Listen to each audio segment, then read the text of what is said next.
دکتر آبتین ساسانفر سال 1307 در تهران به دنیا آمد. تحصیلات ابتدایی و متوسطه رو در این شهر به پایان برد. لیسانس حقوق و اقتصاد از دانشگاه تهران گرفت. کار وکالت را آغاز کرد. بعدها فوق لیسانس و دکترای حقوق رو به ترتیب در دانشگاه‌های ژنو و سوربن پاریس به پایان رساند. دکتر ساسانفر از زمان آموزش در دبیرستان و در دانشگاه به پژوهش در تاریخ و آیین زرتشت به شکل علمی و زبانشناسی پرداخت و به این کار در سالهای پس از انقلاب و اقامت در فرانسه هم ادامه داد. مهمترین کار دکتر ساسانفر در این زمینه ترجمه گاتاها 17 سروده زرتشت از زبان اوستایی به فارسی روانه. برگردان 7 سروده نخست، 7 هات از گاتاها سروده های زرتشت در فرانسه و تهران چاپ شدند و به تازگی هر 17 هات گاتاها در یک کتاب کامل در تهران به زیر چاپ رفته و به زودی در سراسر جهان منتشر میشه. افسانه های کهن در اوستا نام کتاب دیگر دکتر ساسانفر هم به فارسی هم به خط سیریلیک در تاجیکستان منتشر شده. در سایت انجمن جهانی زرتشتیان که به تازگی برپا شده، برای نخستین بار در گفتگوی ویژه با دکتر آبتین ساسانفر درباره سروده‌های زرتشت، هدف‌های انجمن جهانی زرتشتیان و سیر تحول اندیشه زرتشت، اندیشه‌ور باستانی ایران سخن خواهیم گفت. با درود بر شما و با درود به آقای دکتر ساسانفر، با این گفته‌ای که دانشمندان و کارشناسان از قول زرتشت نقل کردند، گفتگومون را آغاز می‌کنیم که میگوید من برای نبرد با تاریکی شمشیر نمی‌کشم، چراغ روشن می‌کنم. چراغی که زرتشت روشن کرد در گاتاها کهن‌ترین بازمانده اندیشه ایرانی است که هوشمندان رو فرا می‌خونه که سخن او رو به گوش جان بشنوند و با آزادی کامل گزینش کنند. چه راز و رمزی در سروده‌های زرتشت است که بیش از 3700 سال همچنان جاودان مونده و به دست ما رسیده و همچنان میتونه در قرن 21 راهنمای زندگی و خوشبختی انسان باشه. بله، بسیار سوال خوبی است. اصولاً باید دید در نظر عموم برداشتی که از دین و مذهب دارند چه چیزی هست، چه منظوری دارند، دین برای چیست. اصولاً دین یک مکتبی باید باشد برای آموزش دادن مردم، برای ایجاد صلح، امنیت، خوشبختی و شادی. چون در جامعه انسانی از زمانی که تاریخ حکایت میکنه بی‌نظمی، بی‌عدالتی وجود داشته و مردم دنبال یک نظام درست اجتماعی و تربیتی بودند. بنابراین دین‌هایی که ادعا می‌کردند از طرف خداوند برای نجات بشر از این بدبختی‌ها آمدند، هدفشون میبایست تربیت مردم، شادمانی و خوشبختی باشه. و اصولاً اگر بخوایم دین رو تعریف کنیم، دین برای این نیست که مردم رو به بیراهه، به گمراهی، به خرافات ببره. دین برای شادی، آرامش و خصوصاً در دین زرتشت در تمام وسایلی که برای شاد بودن زندگی لازمه ذکر شده، حلال و انسان برای بهره‌مندی از زندگی میتونه از تمام نعمتهایی که خداوند آفریده استفاده بکنه. این راز و رمز خاصی نیست، این فقط یک مکتب پرورش روحی اخلاقی است برای جامعه و فرد انسان‌ها که به حدود و حقوق وظایف خودشون آشنا باشند و ضمناً برای روابط انسان‌ها با دیگری یک انگاره‌هایی به وجود اومده که چه کارهایی رو باید انجام بدن و چه کارهایی رو باید انجام ندن. آنچه که در دین زرتشت راجع به افراد و راجع به وظایف اونها ذکر شده اینه که باید حتما در تمام کارهاشون از اصول راستی و درستی و پرهیزگاری باید پیروی کنن. و پرهیزگاری منظور اینه که پرهیز از دروغ، پرهیز از تمام نکات اهریمنی و خصوصا در تمام بندهای گاتاها نسبت به این پرهیزگاری، نسبت به این پیروی از اخلاق و منش خوب به صورت آرمیتی و سایر صفات خداوند ذکر شده.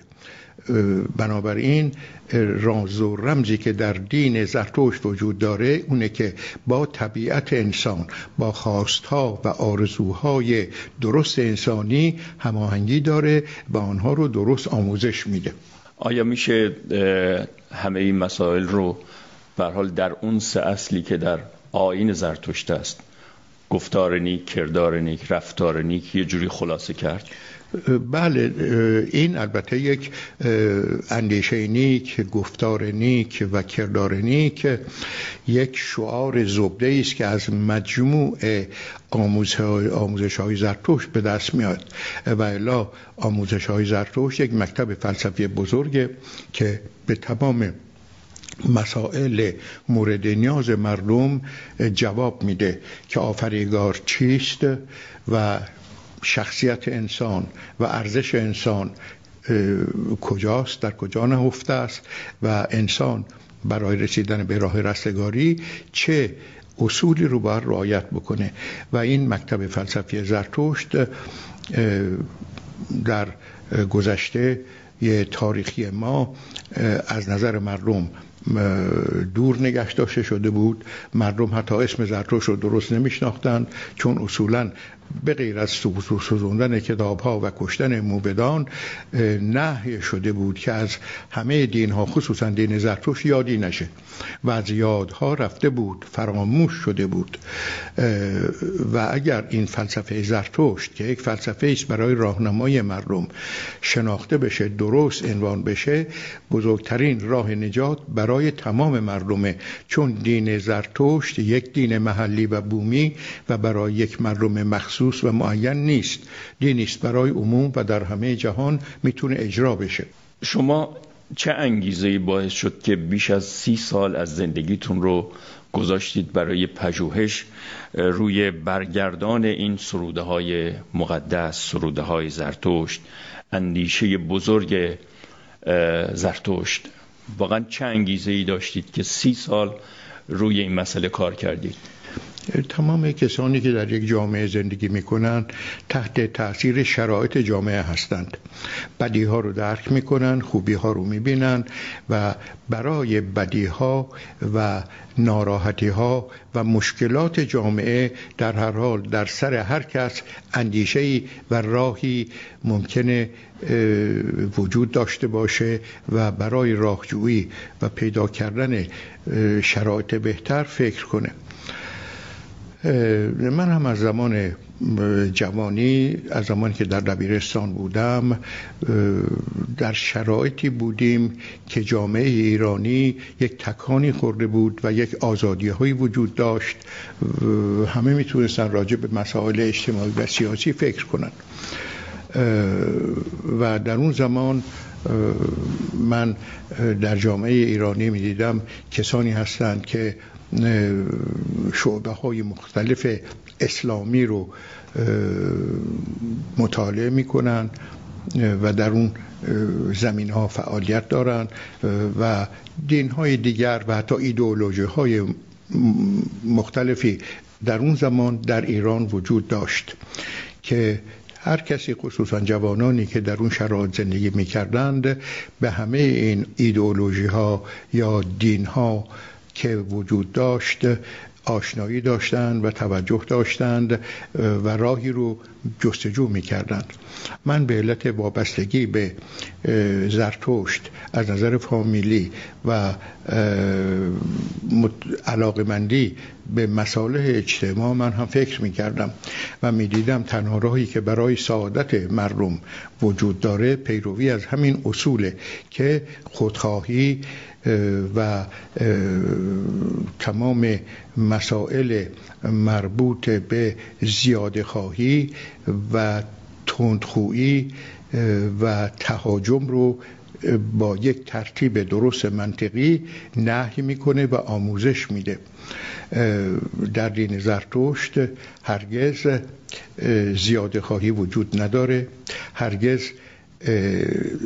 تجاوز به حق دیگری برای بهره‌مندی وجود نداره و در جامعه انسان میبایست زرتشت دستور میده در کنار شما نباید یک فرد نادان یا یک فرد نیازمند و محتاج وجود داشته باشه.